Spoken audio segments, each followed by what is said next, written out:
This is a special edition of Dr. Mary Travelbest's podcast. This is part one of two, and it's responses to your questions. It's about the around the globe adventure that I recently took. And here's question one. Tell me about your 90-day adventure. How long had you waited to go on this adventure? The answer: I took a 90-day trip to every time zone in the world, starting in San Diego to the Philippines, Asia, and then finishing in Europe and Iceland, which was from May 7th through August 7th when I arrived in Seattle, Washington.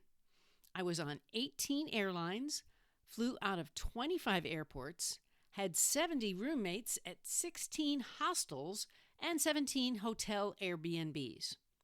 I'd been planning it for 15 months, and it started out by just being curious and thinking about round-trip airline tickets, and why not just keep going all the way around the world? The second question: what were some challenges you faced during the courageous adventure? And my answer is, I've got a terrible sense of direction.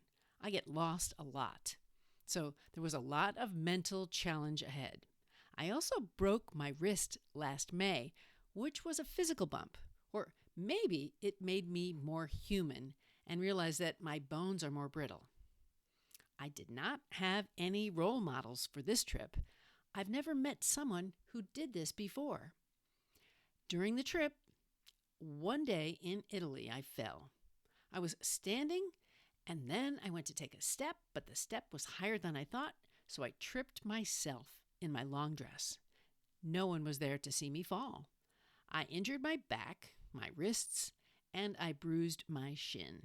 However, I was okay, with a few cuts, and eventually I healed. Now, that was July 4th. I wasn't sure I was going to continue the trip, but I did, and I'm glad for that. Question 3. Why did you go solo? I've been solo before. As early as age 15, I went solo to New York. I stayed there for 3 weeks with friends, pre-cell phone days, and that was a great experience. Now seemed the best time for this trip for me, as I'm an empty nester, and my husband did not want to travel out of the USA. If I hadn't gone now, I might have missed the window of access, health, and courage that it took. I went solo because I don't know anyone with the same availability and mission. Number 4, what did you hope to achieve on this mission? My primary mission was to bridge cultural understanding through some peaceful interchange with locals around the world. So what I did was join a nonprofit organization called Servas, Servas, which stands for service in Latin. So several families hosted me in 5 of the countries, and I stayed for up to 2 nights with them for no cost.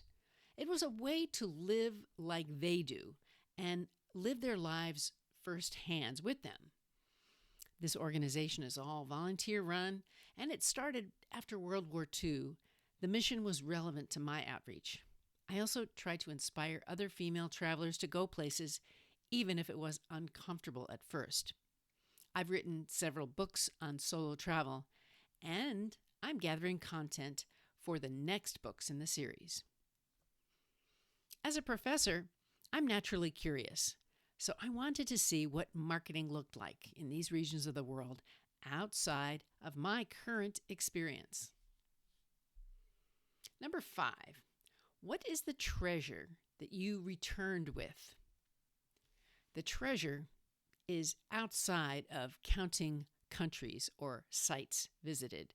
The treasure is in the stories that came from the people that I met. One of the comments I heard often was, I needed to learn how to pack light. So I tried to teach others how to do this. On my travels, I carried a personal item weighing less than 15 pounds or 7 kilograms. And it was small enough to go under the airplane seat in front of me. It was basically a small backpack. I was on a budget, and this saved hundreds of dollars in baggage fees. Question 6. How did you navigate language barriers and cultural differences? Tell us a couple of stories. In my first country, the Philippines, my daughter, age 28, met me at the airport from Taiwan. She and I traveled for the first week together. This was a great starting point. After a week, she returned to Taipei, and I went to Ho Chi Minh City, Vietnam. And it wasn't until 10 weeks later that I landed in an English-first country and could easily converse.